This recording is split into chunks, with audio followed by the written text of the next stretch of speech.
Scientists recently have discovered a genetic link between cancer and, surprisingly, autism. I'm Mike Mason, a deputy science editor here at the Times. Gina Collada writes about the finding in Tuesday's Science Times, and she joins me today to tell us more about it. Hi, Gina. Hi, Mike. So, I think a lot of viewers will be surprised by this. Were researchers surprised? They absolutely were surprised. I mean, one of the first people to look at this was a woman named Charis Ang at the Cleveland Clinic.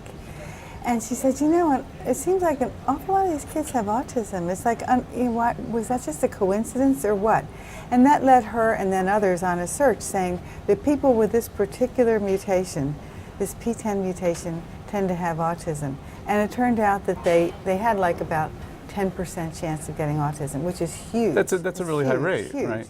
And then they found then people around the same time started noticing that another well-known gene mutation called tuberous sclerosis, or TS, there's two genes that can be mutated, and half of those kids had autism, which was gigantic. So just to be clear, we're not saying that what they found is that people with autism are more likely to go on to develop cancer. What they have found is that in a subset of the population with these mutations, there are extraordinarily high rates of autism. And these are mutations that also provide a risk of cancer. Mm-hmm. And in the case of tuberous sclerosis, you have a very high risk of all sorts of benign tumors, including ones on your brain that can be lethal if you don't treat them. So your story tells us that with this finding, scientists have managed to breed a mouse model of autism, which the phrase alone makes me want to stop and marvel, like, you know, a mouse model of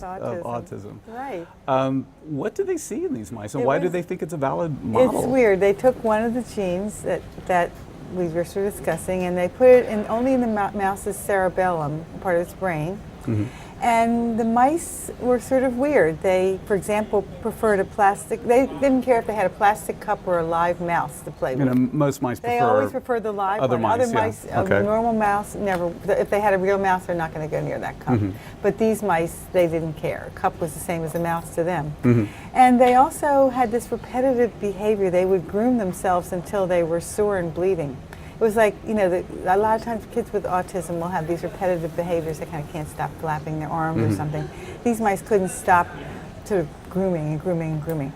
Also, children with autism often have severe learning disabilities. These mice had learning disabilities. You were telling us that they also are experimenting with therapies. Right. They took a drug, rapamycin, that's used to treat, that actually attacks this tuberous sclerosis mutation. And they gave it to the mice. And weirdly enough, while the mice were developing, they got better. I mean, they started liking live mice instead of cups, and they could learn where that platform was, and they stopped the repetitive grooming. So the researchers were amazed, because not only did they have a mouse that looked like it had autism, but they had a drug that seemed to make a difference. I was surprised to read in your story that some of the families with children who are discovered to have one of these mutations and are also autistic, instead of being horrified by this, we're sort of relieved. And it's partly because I guess autistic families with autistic children have struggled for so long to get anything definitive out of the scientific community that's helpful. Did these families feel like this was actually? One of them said we had an honest-to-God genetic diagnosis. We knew what was happening. You know, there was a reason why this had happened to their kid.